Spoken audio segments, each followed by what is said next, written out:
Si on considère mes années de responsabilité, à l'antenne, bon, il y a d'abord Antenne 2, où là, avec Marcel Julien, nous avons tout créé, tout inventé et tout souffert. Mais on a été aussi des bienheureux, parce que ça a été l'équipe la plus formidable que les télévisions aient connue et la plus emblématique. Donc ça sont toutes les années et puis moi j'avais inventé le rendez-vous. J'avais créé le rendez-vous.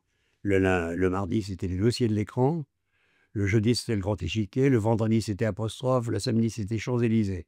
C'est-à-dire qu'il y avait une véritable organisation.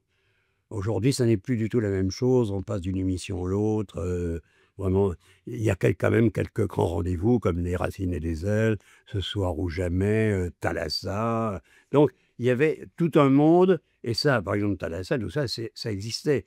Nous avons inventé un monde. Les Racines et les Ailes, ça n'est pas nous.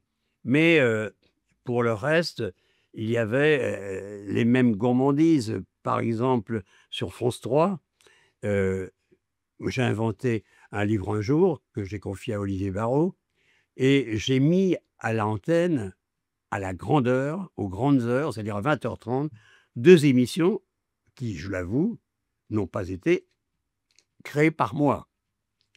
La première, c'était, Thalassa. Thalassa se promenait un peu dans toutes les cases de la journée et j'ai donné comme horaire 20h30. D'ailleurs, Georges Pernaut me dit: «Vous m'envoyez au massacre à 20h30». Bon, mais Thalassa, aujourd'hui, à 20h30, c'est une grande émission. Et la même chose, j'ai fait la même chose pour La Marche du siècle de Jean-Marie Cavada. On créait sans arrêt aussi dans ce cadre-là, mais pas avec les mêmes facilités et le même bouillonnement que sur Antenne 2. Non, Antenne 2 a été le grand moment de notre vie d'homme de télévision, hein.